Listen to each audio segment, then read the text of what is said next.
was interesting. The first role I played in England was one of England's great queens, Queen Elizabeth, and it was directed by Shekhar Kapoor from another British colony, and it gave us a particular perspective on the culture, a culture that we felt we had a deep connection to, but perhaps had a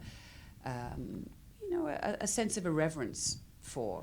So I've always had quite a playful relationship with England, and then very very quickly I did a show in the West End. So my husband and I thought we'll rent a place, and then I fell pregnant, and then had 2 children with my husband in England, and so a lot of our early adventures together happened in England. So it holds it's inextricably linked with my personal life as well as my creative work.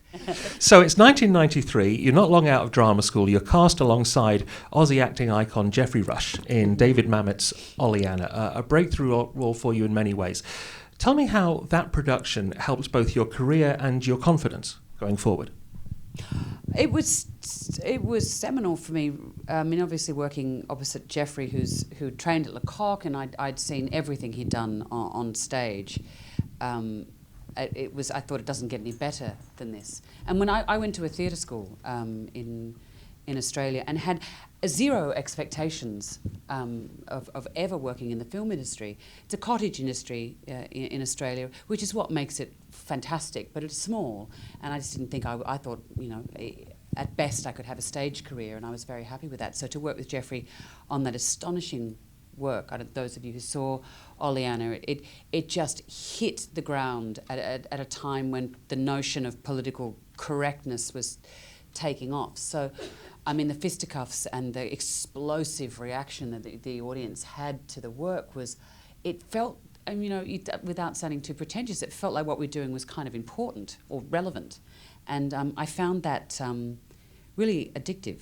And also there was I was desperately terrified. And I had a moment where there's a physical thing at the end of the performance, and I did a misstep and giggled on one of the runs, and the director took me aside and tore strips off me and said he was about to fire me. And I wept and wept and wept and wept. And Geoffrey said he'd never seen so much mucus come out of a human being. And he said, okay, now have you finished? We're going to get up and we're going to keep rehearsing. And it was one of those things, as a 22-year-old, where he said, it is not about you, it is about the work. I don't care what your politics are, this is about the audience's experience. And I pushed through it, and of course he was right. And so suddenly I wasn't putting my opinion, my perspective on the work. I just allowed the work to speak for itself. And as a result, it was absolutely thrilling to perform, but the audience had the experience. And so that notion that it is not for me, it is actually a generous act, it was sort of instilled in me right there, I think. After more great theatre roles, you make your movie breakthrough in the aforementioned Elizabeth, your BAFTA-winning role there. Now, the role of Elizabeth I, such a daunting one. So how did you set about tackling it? I ran 1,000 miles in the other direction. And, I mean, I do not know how I got the job. Jenny Shercourt did the hair and makeup, and it was the first proper screen test I'd ever done, where you get into hair and makeup and costume, and they sort of mock up some sets and they light you relatively well. And I had some of the worst wigs I've ever seen in my life on my head, like ferrets, red ferrets. And I thought, I'm bound not to get this job. And I was vaguely relieved, because I thought, you think of Flora Robson, and you think of Glenda Jackson and Judi Dench and all these people who have, although I don't think Judi had yet given her Elizabeth I. But there'd been enough of them. I thought, what have I got what can I possibly add to that conversation? Who am I, a 26-year-old in Australia, think that I could possibly add to that? And it was Shaker's belief in me, and working title, being able to see through those terrible wigs and offer me the job. But what I did love was that Shaker, it wasn't that I had this, I'd done one film, really, but he'd heard about me. I was in a production of The Seagull in Sydney, And he'd heard Vanessa Pereira, who a really fascinating casting agent, who's now an agent here in Los Angeles. She had seen me on stage. And so I thought, well, they can obviously see that I can do something. So it didn't feel like stunt casting, although Eric Cantona was the French ambassador in the film, so there was a little bit of stunt casting going. So maybe I was stunt casting. Now, that, as with many other roles, you immersed yourself in research. I know this is a technique for you, but when you absorb so much information, how do you decide which to cast aside and which to embrace to put into the performance? Well, it's a little bit like, the idea of going to a dinner party and working out exactly what you're going to talk about. There's no conversation in that, there's no thrill in that, there's no surprise in that, and I wouldn't want to be at that dinner party, it'd be deathly dull. But you might think, I'm such and such is coming, or such and such is, been working on this project with, UNHCR, so maybe we can talk about Syrian refugees, or that might come up. It's a conversation, and so, you say it's a process. I don't know that I have a process necessarily, but it's a privilege and a joy to do the research. But what becomes relevant? It only the moment tells you what becomes relevant. And I think for me, what I learnt very quickly is, unlike a theatre production where you will hopefully have 6 weeks to rehearse, you get to go through that horrible 3rd week dip where it all falls apart and none of you can act, and then you find it again, and hopefully before opening night, sometimes afterwards, where you can then score it into yourself and as a group of people, where you work out what's relevant and not. And during the course of the run, you still keep reading the newspaper. Well, I'm showing my age, aren't I? And listening to music, and you still remain engaged in the world, so the meaning of the work still shifts. But you need to create that same environment when you're on set, whether you shoot for 6 weeks or 3 months, because the piecemeal nature, I think, of making films can actually deaden your sense of curiosity. You can become incurious very quickly. And I think the more you can keep your imagination alive and fluid, and alive to things that someone else might be reading or watching or listening to, the more relevant the thing can maintain, and the more electric, I think, and dangerous your relationship becomes to it. After Elizabeth, you took on another regal role in Lord of the Rings. Now, why did you want to be part of that franchise, and did you always have the faith that it was going to be quite as impactful as it became? I didn't really care, to be honest. I just wanted to work with Peter Jackson. Brain Dead, and all the zombie stuff that he and Fran had done. I love zombies. And so that really interested me. And he's got this intense sense of the ugly, which I thought would be really interesting to bring out in Tolkien's work. So it was the endeavour that interested me. I had no idea that it was going to be what it was. I guess somebody did. Maybe Peter and Fran did. But you love zombies. Is that a role you long to take on in the future? I think probably the zombie moment has passed. But yeah, I may have missed the moment there. I missed the vampire moment. I'm always behind the 8 ball. Well, you certainly didn't miss your moment. Zombie musical, maybe. Oh, well, there you go. Zombie comedy. Oh, no, they've already done that. You certainly didn't miss your moment when they were casting The Aviator. Now, obviously, that was a very attractive project. You had the opportunity to be directed by Martin Scorsese, to star with Leonardo DiCaprio. Using that project as an example, how do you avoid the factor of intimidation, expectation, and pressure of that kind of situation? I think because the challenge was so big, and I knew I could but disappoint legions of Hepburn fans, then you just have to throw caution to the wind, really, and know that you're going to screw up. But Scorsese, you're in a Scorsese film first and foremost, and he did the most generous, wonderful thing when we sat down to. We'd talked, obviously, remotely, but when we sat down to talk about it, because we filmed a large part of it in Montreal, and they'd already been filming for several weeks by the time I got there, and he just said, "Look, she was a redhead, but you look great blonde. You just be blonde. It doesn't matter. You don't know. She has freckles. Don't worry about it. You can wear skirts." But he was basically saying to me, It doesn't. It doesn't matter. You can go as close as you possibly can, or not. So you had a freedom. Yeah, enormous freedom. But he took that pressure off me straight away. But what he did do, which was genius, is he set a list of films for me. He screened them, of course, because he would never have you watch them any other way. But he screened a whole lot of films for me.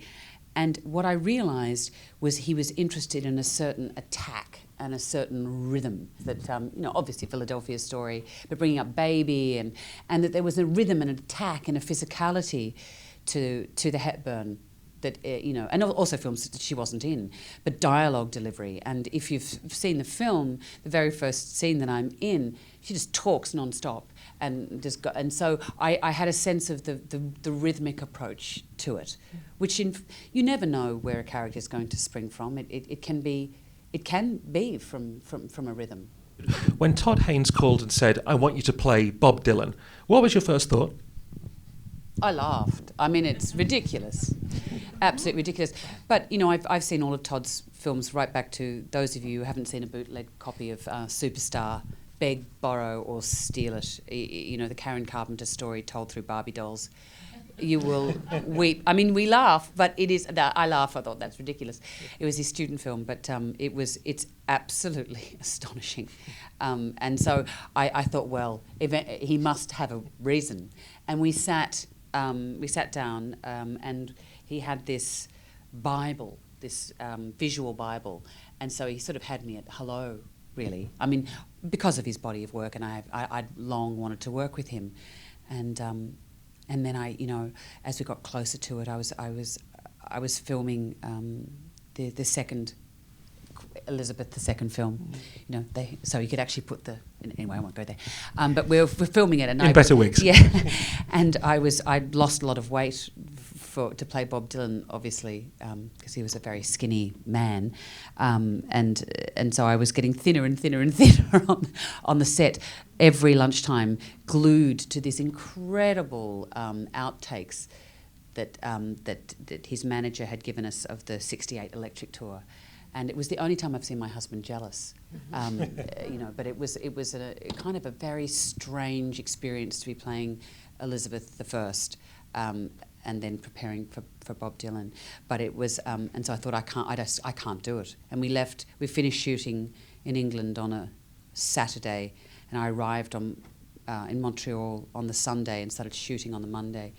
And so it wasn't, I thought this is bound to be dreadful. But I got onto set, Todd cranked up the music, and I thought the only thing I can do is go for it. And if it's shit, he will tell me. And it wasn't. And another offer you couldn't refuse came when Steven Spielberg called and asked you to play a villain in Indiana Jones and the Kingdom of the Crystal Skull, a role that Steven Spielberg describes as his favourite ever villain. And so he says that to all his villains. Well, maybe he does. But how did it feel? How fun was it to be part of that Indiana Jones world? It was incredible. And it was a bit like the Blues Brothers getting the band back together. It was just watching these people who had a long history together. I'm sure, stupid question, have you seen Star Wars?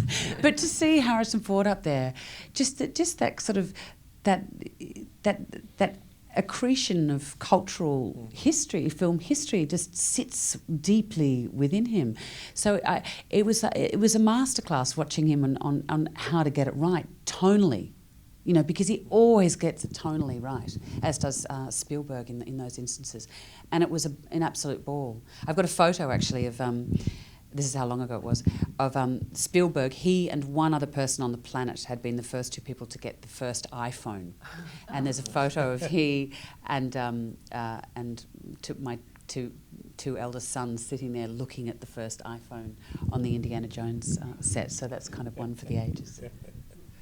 So many great film roles to discuss. I want to move on to The Curious Case of Benjamin Button. What is your most fond memory of that experience?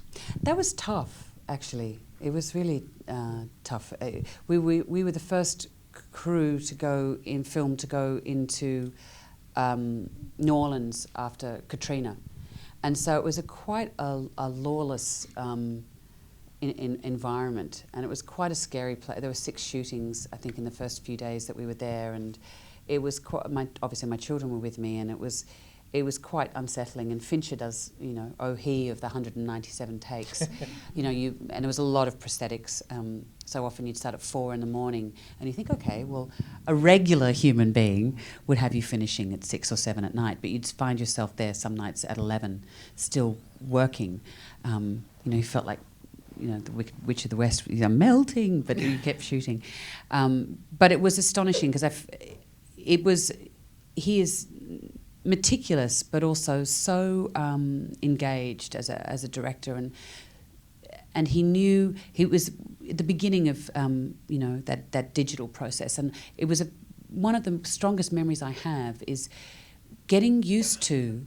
I'm going to really date myself now, but getting used to the different rhythm that one has when one works with film, literal film in the camera, where you'll do 1, maybe 2 takes, and you'll stop, you'll decompress, you'll reload, you'll probably chat to the focus puller, you have a chat to the director, and then you will wind up again and do another take. Whereas this, we would just go and go and go and go and go, and so it felt I felt like quite cultish actually at the beginning of the process, because it was an entirely new way of working, and so it's perfect for him because he often I think that most takes I did was probably about 36, but you will go through a dip where you'll all lose your way but come back, but you find a different type of rhythm, and also watching him really invent the way that you light on digital. Because often what happens is, I watched a Papatakis film called Les Abysses, based on The Maids, because I was about to do The Maids with the Sydney Theatre Company with Isabelle Huppert, and I was in Berlin, and I thought, great, I finally got a copy, I'll put it on, and I was so shocked because it looked like someone's terrible home video, shot on video, and this exquisite, beautifully, masterly lit film was it just, I wasn't being able to see it in the right way. But Fincher knows how most people are going to consume the work, and so he's lighting and shooting for the correct medium. So it was a very important and big privilege for me to have that sort of ability to be right there learning how to work on digital. So many of the directors that you've mentioned tonight have different ways of working. It's my understanding that you like to talk through your characters with your directors. So on Blue Jasmine, how did you cope with someone as notoriously monosyllabic as Woody Allen? No, I'll talk through the character if other people want to talk about it, but I have no idea who the character is. It's not, you can research till you're blue in the face, as I like to do, as much as my children will allow me. But it's not really until you get to the doing. Sometimes it will come off the script. Most of the times, it does. Maybe it comes from the theatre, but a lot of the clues and the points of interest do come from the script. But I think the work and the people that you're around reveal what you need to do and how you need to do it. And with Woody Allen, the direction was all there. On the first day, he was clearly displeased, and but then I later realised he didn't like the location, and he didn't like the scene, and he cut it. So, you learn not to take all that stuff personally. And I'm not one of those actors who likes. In fact, I distrust it. If someone says, that was great. I think, what's wrong?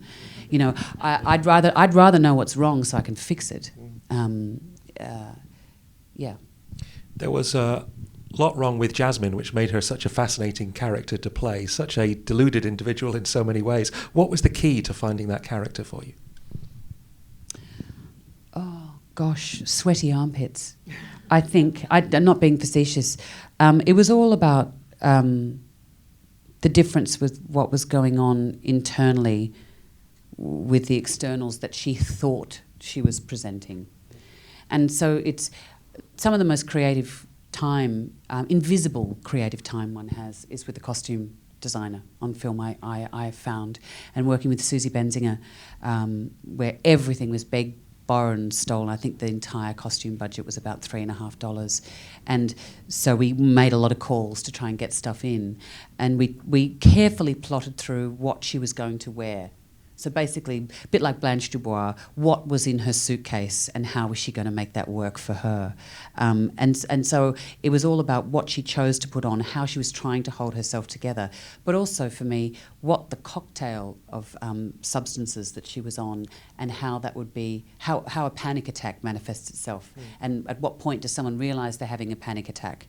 And so it's all those physical and sort of internal psychological symptoms versus the kind of the rehashed Vuitton that she was wearing. Costumes were also a big part of Cinderella. So tell me about working with a very well-known costume designer on that one, and how costumes help you build the character, if at all they do. Yeah, they do. I think the time you have with the costume designer, and that was Sandy Powell, who I've also worked with several times, and most recently on Carol. It's because a director won't be there at the fittings necessarily, but might want to see the pictures, and so you get to try things on and see how they feel and how that might affect the way you move, and therefore how you might think, and you get to have what could be quite sort of external, shallow conversations, but they end up revealing, you end up talking about the psychology of the character. And then that extends into, for me, the camera tests. No one is looking at you. They're looking at you like an object. So you can try a lot of little bits and pieces out in the camera test and say, oh, that doesn't work. Just to see what the scope might be under lights. It's a little bit like having your technical rehearsal, which is the most creative time when you're on stage with a production, because you're just trying to get the arc of the thing. The director and the lighting designer and the set designer are still tweaking, so they're not really concentrating on performance. And often that means, a bit like kids at a slumber party when the parents have told them to be quiet, the actors really start to play. And when you start to play, that's when you make discoveries. So if you can find any moments to play in what is often a very, serious, time-constrained, expensive business of making films, like a camera test, like a costume fitting, then you find those moments. But Sandy made such bold offers on Cinderella with colour that it was really, really exciting to try and live up to those offers that she'd made me as an actor. It was really exciting to see you in your latest triumph, Carol. Now, this is a project that had been around for a number of years. It had gone through a number of directors, a number of different co-stars. You were always attached. Why did you always believe in this and want to hold on to this project so much? I'd love to say it was the role, but really the role for me is the last point of entry. I'm not someone who sort of prepares all my things at home and then comes in and says, this is what I'm offering up.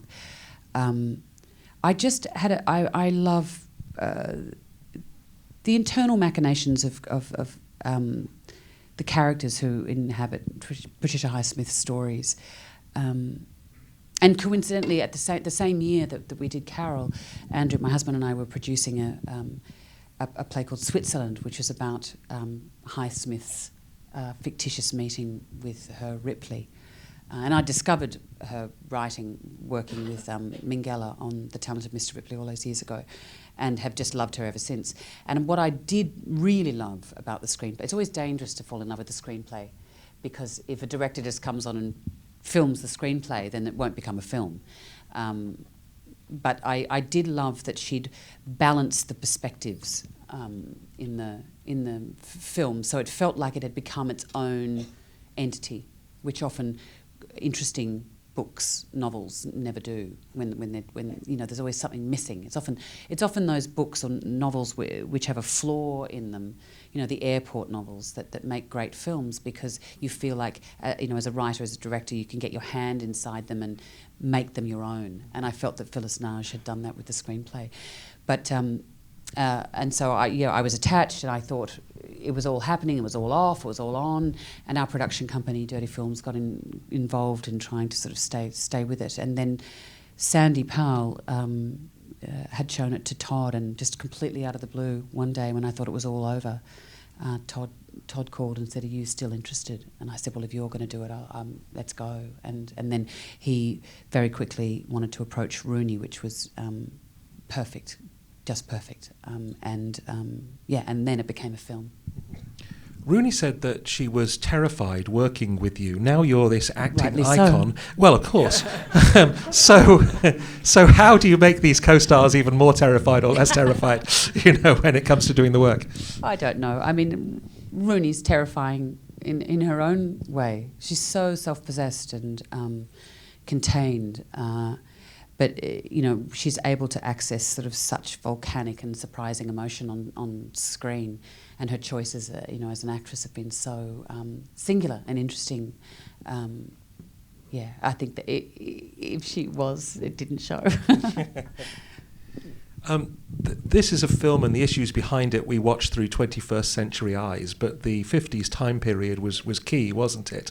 And how did that really sort of factor into the performance, from everything from the physicality to the attitudes to the suppression of emotion? Well, I think you would have lost all of the Highsmith spirit if you'd set it in a contemporary world, because there's always a criminal outsider element in her work, and this time it's the love affair that's the criminal aspect. So it was really important. It was in a time where that was illegal, illicit and illegal, or was for men. For women, it was just a sign of borderline hysteria, and they needed to be institutionalised. They didn't even sort of merit the privilege of being thrown into jail. But it's the constraint, and I think it speaks of a time which we've all but lost, really, that sense of privacy and intimacy. I was just listening to a podcast today which was talking about how privacy is dead, and it's something of a bygone age, with sort of no analysis of why that might be, and is that perhaps a good thing for our culture moving forward, our psyches moving forward. But it was very, very important that I think for the poignancy of, for any hope that the audience would feel that the film was poignant, that the women are very isolated, and so their sense of their sexuality is it's not part of a subculture. It's not accepted. It's not discussed. Not only, even if you were straight in the 1950s, you didn't dissect and analyse your every internal machination. You didn't. You just didn't do it, and I think that gives a very particular mood and atmosphere, and as you suggested, did greatly influence the playing of it. That you have to sit on so much, which was a thrill to play. Is there? You've had so many great teachers in your career. Is there a particular piece of advice that has sustained with you all these years that you've received? Many. But I'll always remember a teacher when I was in first year at drama school. He said, "If you're going to fail gloriously," and that's always stuck with me. She succeeded gloriously tonight. Ladies and gentlemen, Cate Blanchett! Thank you.